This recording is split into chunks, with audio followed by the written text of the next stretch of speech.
Hey, you're listening to Innovators Can Laugh, the fun startup podcast. I'm your host, Eric Milcher. On ICL, we interview an innovative entrepreneur in the European tech startup scene every week. My goal is to have my guests share their wisdom while having a little fun in the process. Now let's dive in. Imagine playing a board game that depicts the culture and values of the company you work for, or playing a game that coaches managers on how to deal with the unknown. Sounds science fiction? Well, it's not. My guest today is Romanian entrepreneur Gabriela Constantinescu, co-founder of Chambr, and her startup brings game-based learning into business, training, and education, and it makes it fun. Gabriela, welcome to Innovators Can Laugh. Yeah, thank you so much, Eric. I'm super honored and excited by your invitation. Yeah, no, I'm excited. I love games. First question for you. $25,000 in cash or a dinner with Rene Brown? Which one would you rather have here? Definitely a dinner with Rene Brown. Okay.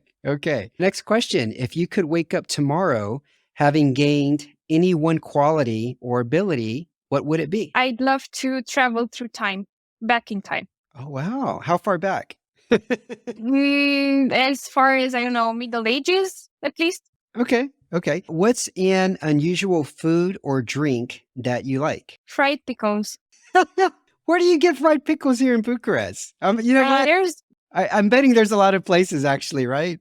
There's a place called Pickles where on. they sell fried pickles and lots of other really, really good stuff. Okay. I don't think the expats know about this place.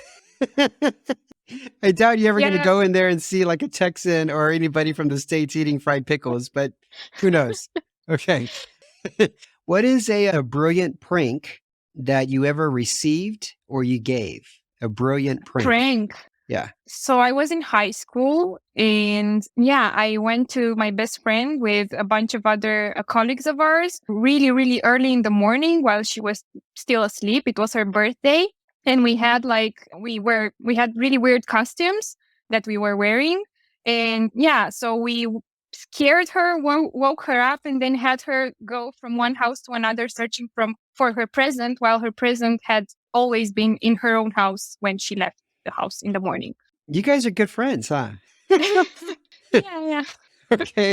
Okay. What is a word that rhymes with kiss, date, or heart? Kiss, date, or heart? Like with all of them or with just one of those? Yeah. Kiss, date, heart, or heart? Date. Mate? Okay. That's good. Okay. What's something that really annoys you, Gabriela? Something that really annoys me.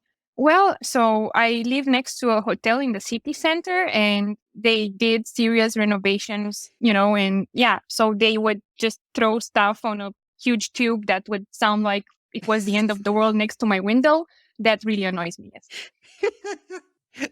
Oh man, I can't imagine what that sounds like. I bet it'd be hard to concentrate on something and you just hear this rubbish going down this big tube. Yeah. Okay. Yeah, that's very accurate. Okay. All right. Last question for you here. What is an unusual way you either earn money or saved money? An unusual way? Yeah. You either save money, or made money. Or made money. Like now or in the past or? Whenever, in the past or present. The past or so I don't know if that's weird, but I invest through my boyfriend's eToro account. So I don't own one, but I give him the money and he, of course, with my consent and awareness, invests my money in the stock market. Okay. I have an eToro account, but I haven't looked at it in probably 3 months. I just don't want to get depressed, Yeah, I know. I know. Okay. How did you get started in creating games for HR departments, Gabriela? Yeah, so the story begins in 2013, actually, because that's when I joined the Alternative University in Bucharest. It was a university founded by students that had the student at its center, and it was based on self-directed learning. You were encouraged to create your own learning path. You were setting learning goals. You had a counselor that would guide you through the process of learning how to learn, learning what are the learning methods that fit you best. And at some point, of course, the experience was super gamified. We were part of houses, like in Harry Potter. And there was this blend, always this blend of learning and playing. And two of the alternative universities' values were learning and playing. And so I met my co-founder in 2015. He was also a student there. And we both had designed playing and learning days during the alternative universities camp. And we found each other like being super passionate about these two values and kids. So yeah, at some point we naturally started to create learning games for the corporate world. Okay. Did you design any games though for students while you were still in the university? We designed like gamified experiences, not really games. So yeah. Yeah. We should talk for when I do the next meetup in Bucharest, because I have an idea for gamifying the next meetup. And I think you would like it. Yeah, I think you would like it. Yeah, of course. Okay. So I read something interesting that in March 2020, you guys had this business started and all of a sudden all your contracts get canceled and you either had to reinvent or basically the company was going to go under, right? Yeah, true story. So at first we were creating board games that were physical. So people would meet at the office and play them. Uh-huh. And yeah, when 2020 hit, no one would go to the office anymore. So it was basically impossible for us to continue doing what we were doing. Yeah. And at first, during the first few months, we tried several other business models. We tried to go B2C and create like a card game that would teach people how to become zero waste and just sell it, to customers. We tried creating a design thinking game and we tried many things, searching for that idea that would help us, stay alive. And in October 2020, the first idea of Chambr came up to us. And since then we've been working on this and gladly we're still alive, Okay. Now, on your website, there's a few games in there that really caught my attention. One was actually a game about UiPath, and it was a board game that depicts the culture and values of UiPath, and people, I guess, coworkers can learn about this by playing the game. And there was also a game with Deutsche Telekom here in Romania. So the first question I want to ask you, how did you come up with these games? But first, how did you get your foot in the door for these clients, for these companies?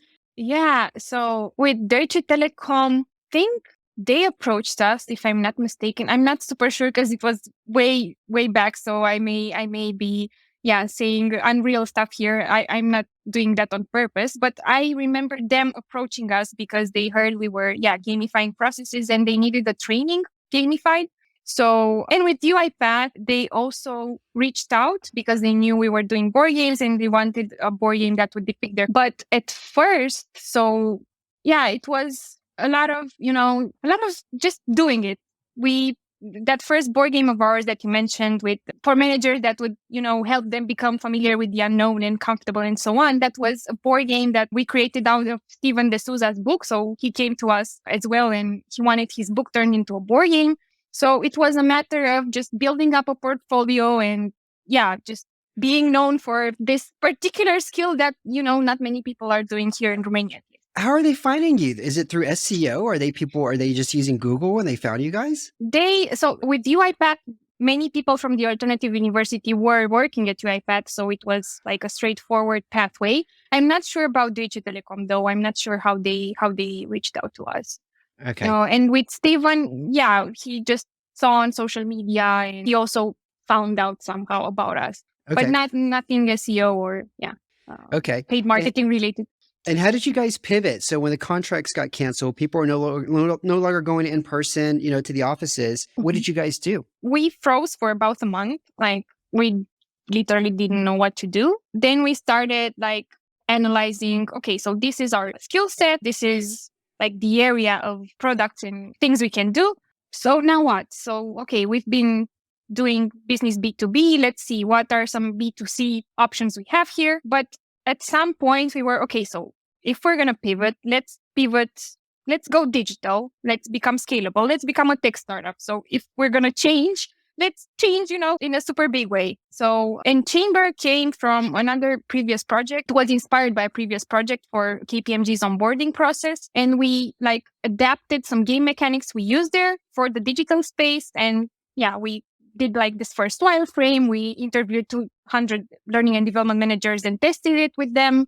Then we created a user experience and tested it with another 100 learning and development professionals. So it was, a lot of iterations and integrating feedback and yeah. Okay, what did this game look like if you were onboarding with KPMG and you were experiencing this game? So how did that look for a new employee? So the board game or Chambr for an onboarding experience? Well, you said Chambr was based off a project for KPMG. It was inspired by a project, yes. Yeah, yeah. So what was that experience like for like a new employee for KPMG?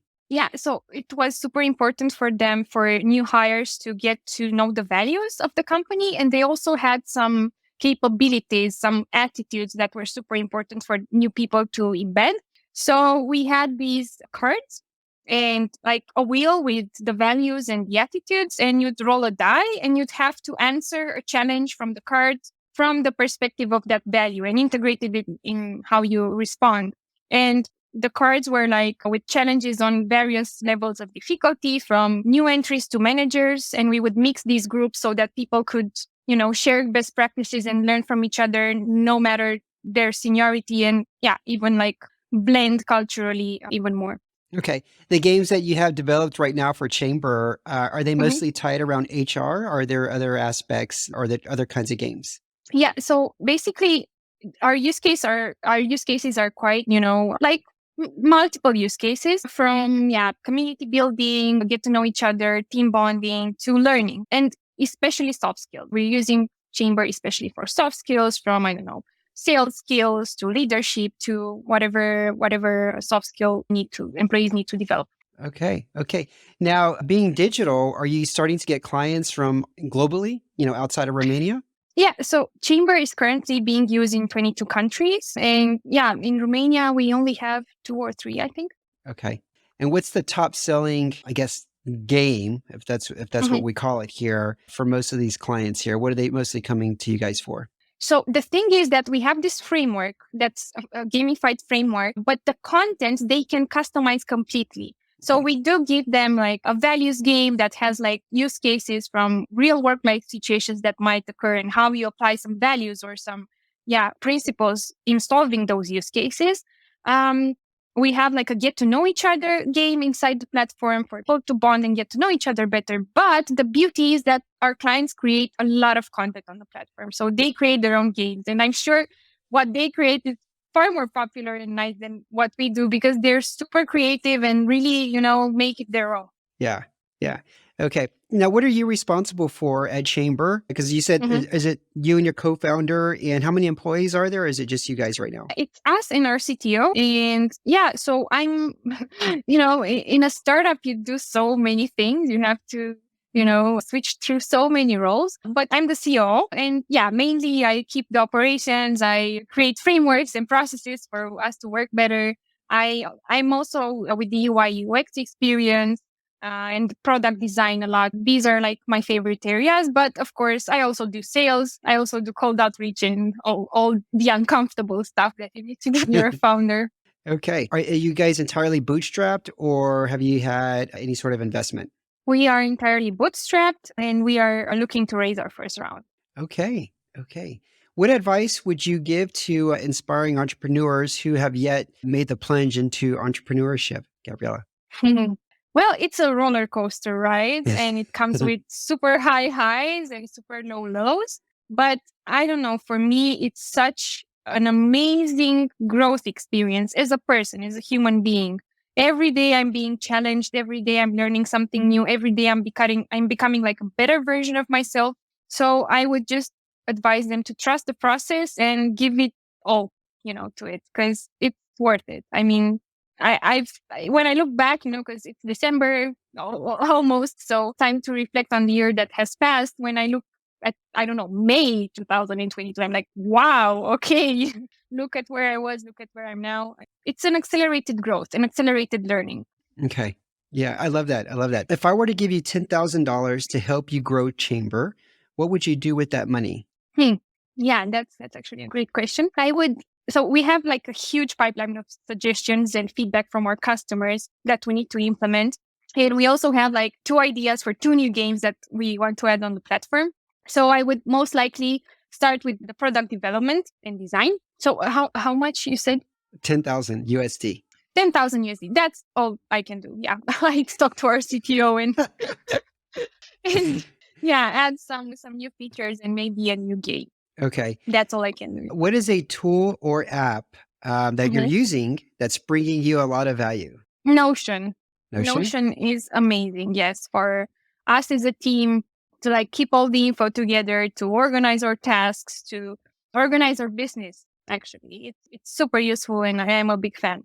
Okay. Are there any other channels or interesting opportunities that you're seeing right now and you're interested in exploring in terms of like marketing or sales? What's super interesting is that my co-founder is in New York. He's been there since last Friday, and he has his calendar booked with networking events and coffees with people until the 21st of December. So yeah, I'm not sure. I'm not really answering the question, but this is something super new and exciting for us. And I'm like super curious. Every day I want to see. So, okay, how did that go? I'm super, pumped. I have this dopamine release from our conversation. I'm like, yeah, wow, that's amazing. It's like a new world and it's exciting. Yeah. Who's he mostly meeting with? I mean, people from HR departments and different companies or just a wide variety of people? So investors, startup founders, and yeah, people from learning and development. Okay. So there's a lot of books over there behind you. What are you reading lately that has blown your Mhm. mind or changed your perspective on something? So Superbetter by Jane McGonigal. I'm a big fan of hers. She's an amazing game designer, an amazing researcher. And I love this blend of, research and yeah, what's evidence based, what science says, and also like game mechanics and ways to make experiences more engaging. And this is a gamified book. It gives you challenges. You have to like, I don't know, stand up and look at the window or snap your fingers or do stuff, while you're reading it. And it's super engaging. I love it. I never thought a book could be so engaging. Yeah. And yeah, I'm super excited about it. Okay. Other question here. What is one habit that you've had to basically cultivate and it's really worked out for you and you would not be where you are today without doing this one habit or this one thing? And this one thing, yeah, a major thing for me has been like making decisions faster. Because I used to spend a lot of time, a lot of energy, a lot of brain power on making really, small decisions. And at some point, This is my wife. and at some point, I feel her. I need you to talk to her. Whatever Yeah. you did, you need to like talk to her and say, look, this is what Yeah, you need to do. actually, what really helped me was becoming a tech startup because you have to make decisions so fast without getting attached to a perfect outcome or, without overanalyzing things. Yeah. And oftentimes it's better to just make that decision and go for it and never look back Yep. than to, spend a lot of time in making whatever thing look perfect Yeah. and so on. So I went last night, I went to the cinema with a friend and he was asking questions like, so where should we go? Should we stay there? I was like, just sit down. This is, draining too much brain power. Yes. Just sit down. It's okay. Yes. I am So with yeah, you. that I'm with you 100%. I mean, there's a lot of people who spend so much time on trying, like you said, trying to make a decision on something that's really meaningless, but they think there's a yeah, right answer. And the truth is, there is no right answer. If it's yeah, the wrong decision, the quicker you make the wrong decision, the faster you can, pivot and go do something else. But there is no right answer. Now, I feel like a lot of people feel like, oh, wait a minute, I need to think about it more. I need to ask more people so I can get the right answer. And truth be told, is life is just, it's up and down, up and down. I mean, decisions like that, they really irritate me because like you said, you only have so much brain power. And I hate it when somebody asks me a decision and it's something that they're perfectly capable of making on their own, but they're taking up just the mere fact of asking me. It takes up a little bit of my brain power and it's kind of yeah, irritating and annoying yeah. in many ways, you know? So I agree with you 100% on there. We have that in common. Okay. I feel like people get closer to like their friendship grows stronger when they have something that in common that annoys them, Yeah,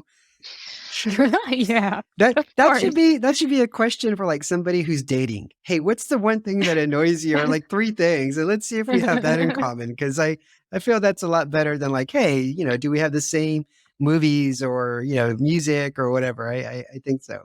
Okay. Yeah, that's actually a really interesting thing you're mentioning, and it's something super effective even in like game design. Because when you gather people to fight against the common villain, they're like super bonded, and yeah, even in history, if you look at it, countries have collaborated a lot better when they had like this common evil to A fight common against. enemy. Yeah, Exactly. common enemy. So it's like Yeah. bringing us together. You know what?